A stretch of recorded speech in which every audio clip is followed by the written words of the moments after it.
टुनटुनी एक गरीब माँ बाप की बेटी थी। इसी तरह उसके माँ बाप ने उसकी शादी जंगल में रहने वाले बंटी नाम के कबूतर से कर दी थी। कुछ दिनों बाद टुनटुनी के ससुराल वालों से दहेज की डिमांड करने लगी। देख टुनटुनी, अब तू जाकर अपने मायके से कुछ पैसे लेकर आ ताकि मेरा बेटा कोई अच्छा बिजनेस कर सके। माँ जी, मेरे माँ बाप तो बहुत गरीब है, कहाँ से वो पैसे देंगे? मैं कुछ नहीं जानती। अगर तुझे इस घर में रहना है तो तू जाकर अपने मायके से पैसे लेकर आ।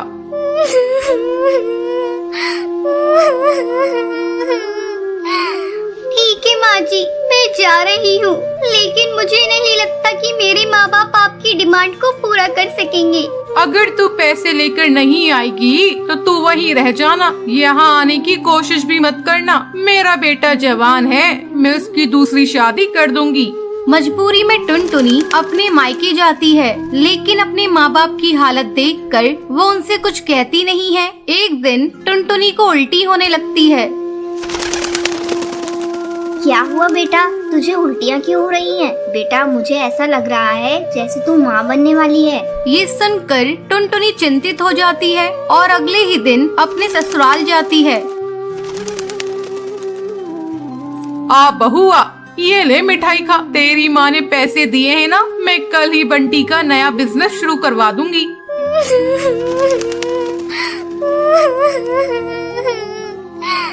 माँ जी, मेरे माँ बाप ने मुझे कोई पैसे नहीं दिए हैं। उनकी हालत देखकर मैं तो उनसे पैसों की बात ही नहीं कर पाई।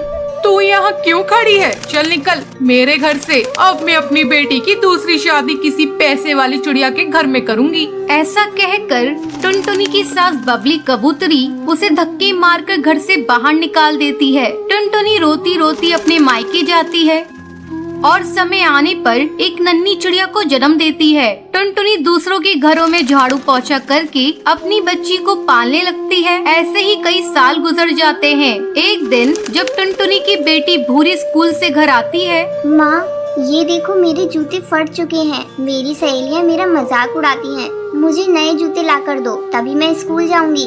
ठीक है बेटा, मैं ला दूंगी, लेकिन 1-2 दिन रुक जा। जैसे ही मुझे महीने के पैसे मिलेंगे मैं तुझे खरीद कर ला दूंगी। ठीक है माँ, मैं 2 दिनों तक इंतजार कर लूंगी। अगर तुमने मेरे नए जूते नहीं लाए तो फिर मैं स्कूल नहीं जाऊंगी। 2 दिनों बाद जब टुनटुनी भूरी के लिए जूते खरीद कर लाती है, भूरी उसे देखकर खुश हो जाती है। माँ, ये जूते तो बहुत सुंदर हैं। मैं अभी अपनी सहेली को दिखा कर आती हूँ। इसी तरह समय गुजरने लगता है। भूरी अब बड़ी हो जाती है। टुनटुनी को भूरी की शादी की चिंता सताने लगती है। अब भूरी शादी के लायक हो गई है, मुझे कोई अच्छा चिड़ा देखकर उसकी शादी कर देनी होगी। ऐसे में एक दिन भूरी टुनटुनी के पास आकर उसे बताती है। माँ, मैं नदी पार जंगल में काम करने वाली एक कालू कौवे से प्यार करती हूँ। तुम कहो तो मैं उसे लाकर तुमसे मिलवा दूँ। ठीक है बेटा, तुम्हारी जैसी मर्जी। अगर तू उस कौवे के साथ खुश है तो मैं भी खुश हूँ। भूरी उस कालू कौवे को टुनटुनी से मिलवाती है। जल्दी उन दोनों की शादी की तारीख पक्की हो जाती है। एक दिन भूरी जब अपने बॉयफ्रेंड कालू के साथ घूम रही थी, तभी उसके हवाई मोटर का एक्सीडेंट हो जाता है और इस हादसे में भूरी की आंखों की रोशनी चली जाती है। तब टुनटुनी डॉक्टर से कहती है।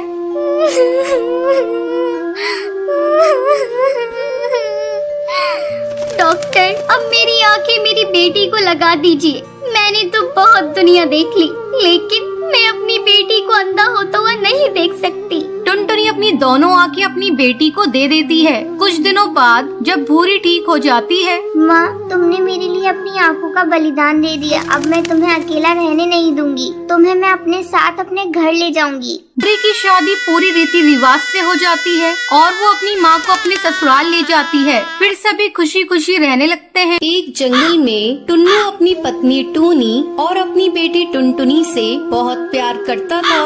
टूनी, मैं तुम दोनों के बिना जीने की कल्पना भी नहीं कर सकता। अगर मुझे कुछ हो जाए तो तुम मेरी बेटी का ख्याल रखना। मरे आपके दुश्मन, आप ऐसी बातें क्यों करते हैं जी? आपकी उम्र तो 100 साल हो, आपको मेरी भी उम्र लग जाए। पापा, आपने मेरे लिए क्या लाया?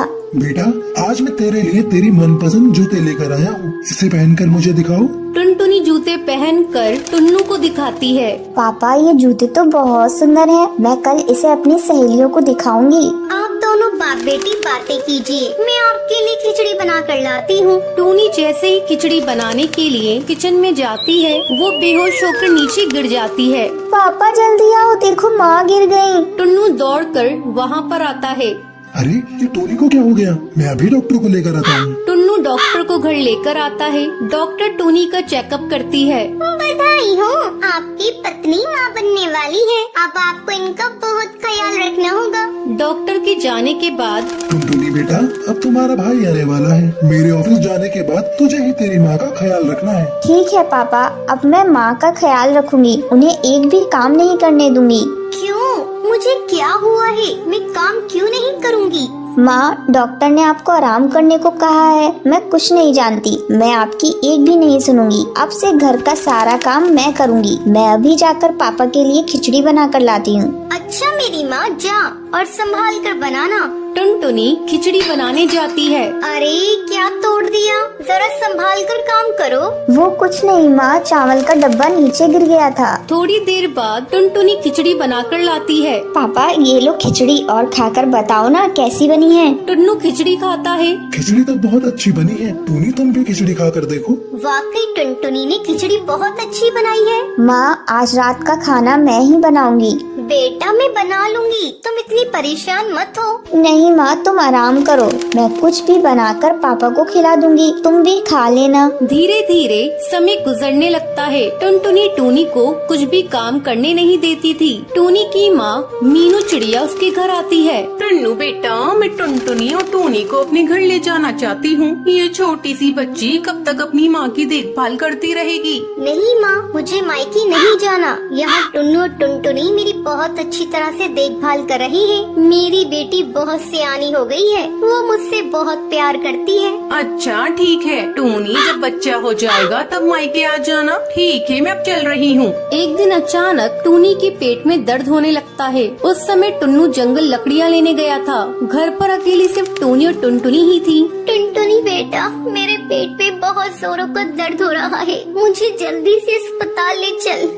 लगता है तेरे भाई के आने का समय हो गया है। माँ तुम मत रो, मैं अभी कुछ करती हूँ। बाहर कोई भी नहीं दिख रहा है, मैं किससे मदद मांगू? अब माँ को इस सब्जी के ठेले पर ही ले जाना पड़ेगा। किसी तरह टुनटुनी टूनी को लेकर अस्पताल पहुँचती है और फिर टुन्नू को फोन करके अस्पताल बुलाती है। टूनी एक बच्चे को जन्म देती है। पापा ये देखो, मेरा भाई कितना सुंदर है। अब मैं मेरे भाई के साथ दिन भर खेलूंगी। टुनटुनी आओ बेटा मेरे पास, तू मेरी सबसे प्यारी बेटी है। ये सब कुछ तेरे ही कारण संभव हुआ है। टुनटुनी टूनी के गले लग जाती है और सब खुशी खुशी घर आ जाते हैं। आपको ये वीडियो पसंद आई हो तो इसे लाइक और ऐसी कहानियाँ देखने के लिए मेरे चैनल को सब्सक्राइब करना न भूलें। टुन्नू चुड़ा कड़कनाथ सेठ के यहाँ काम करता था। अचानक एक दिन उसका सेठ कुछ पक्षियों को अपने ऑफिस से निकाल देता है। उन कुछ पक्षियों में टुन्नू का भी नाम था। सेठ, आप इस तरह हम पक्षियों को काम से नहीं निकाल सकते। हम लोग आपकी ईंट से ईंट बजा देंगे। जाओ, तुम्हें जो करना है करके देख लो। ये कंपनी मेरी है, मैं किसको रखूंगा किसको निकालूंगा ये मेरी अपनी चॉइस है। और तुम्हें एक बात बता दूं, आजकल मेरी ऑफिस घाटे में चल रही है। मैं इतने सारे कर्मचारियों का खर्चा उठा नहीं सकता। अब आप लोग यहाँ से जा सकते हैं। टुन्नू वापस अपने घर आ जाता है। धीरे धीरे 6 महीने गुजर जाते हैं। अभी तक टुन्नू को कोई दूसरी नौकरी नहीं मिली थी। घर में पैसों की तंगी हो जाती है। इसी बीच टुनटुनी का स्कूल से नाम कट जाता है। 6 महीनों से उसकी स्कूल की फीस जमा नहीं हुई थी। एक दिन तो हद ही हो गई। अरे जल्दी जल्दी निकलो मेरे घर से, मुझे तुम लोगों को इस घर में नहीं रखना। 6 महीने से तुम लोगों ने इस घर का एक किराया नहीं दिया है। अब जल्दी से पैसे मेरे हाथ में रखो, नहीं तो मेरे घर से अभी निकल जाओ। अरे और रिक्की, जल्दी से इनका सामान निकाल के घर से बाहर फेंक दे। रिक्की घर का सामान बाहर फेंकने लगता है।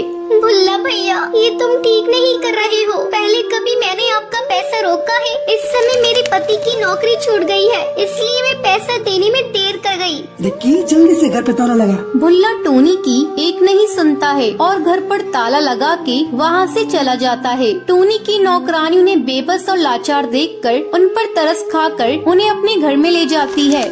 मालकिन, आज से मेरे गरीब खाने को अपने घर समझिए। यहीं पास के एक घर में मैं झाड़ू पोंछा करती हूँ, वो काम आप कर लीजिए। आपको कुछ पैसे मिल जाएंगे तो राहत होगी। हाँ रे, तू ठीक कह रही है। अब वो पहले वाले दिन तो रही नहीं मेरे। मैं कहीं काम कर लूंगी तो बच्चों की देखभाल करूंगी, तब तक टुन्नू जी भी कोई काम ढूंढ लेंगे। एक दिन जब टूनी झाड़ू पोंछा कर रही थी तो वो देखती है कि मकान मालकिन की लड़की एक आवारा लड़के के साथ बात कर रही है। उस समय मकान मालकिन भी घर पर नहीं थी। अरे ओ टूनी, मेरे दोस्त के लिए चाय नाश्ता लेकर आना तो। अभी लाई बेबी जी।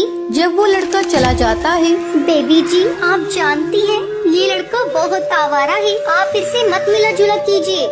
खबरदार जो तुम मेरे मामले में बोली तो, और हाँ, इस बात को मेरी मम्मी को मत बताना, नहीं तो तुम्हारी खैर नहीं। जब शाम को टूनी की मालकिन घर आती है तो बुलबुल टूनी की शिकायत उससे कर देती है। टूनी की मालकिन बिना कुछ सोचे समझे उसे घर से निकाल देती है। तब टूनी टुन्नू से कहती है, सुनो जी, मैं सोच रही हूँ क्यों न ठेले पर ये ढाबा खोल लिया जाए, लेकिन सोच रही हूँ इसके लिए पैसे कहाँ से लाऊं। टूनी, तुम चिंता मत करो, मैंने अपना हवाई मोटर गिरवी रखा था, मैं आज ही उसे जाकर बेच आता हूँ और तुम उस पैसों को लाकर ढाबा खोल लेना। हाँ जी, अगर भगवान ने चाहा तो अपने बुरे दिन जल्दी ही गुजर जाएंगे। आप जल्दी जाइए और जल्दी से पैसे लेकर आइए। टुन्नू अपना हवाई मोटर बेच देता है और उन पैसों से टूनी अपना ढाबा खोल लेती है। टूनी, तुम्हारे हाथ के बने कड़ी और चावल बहुत ही स्वादिष्ट है। आज तक मैंने ऐसे कड़ी और चावल कहीं नहीं खाए। हाँ हाँ बहन, तुम बिल्कुल सही कह रही हो और दाम भी बहुत कम है। धीरे धीरे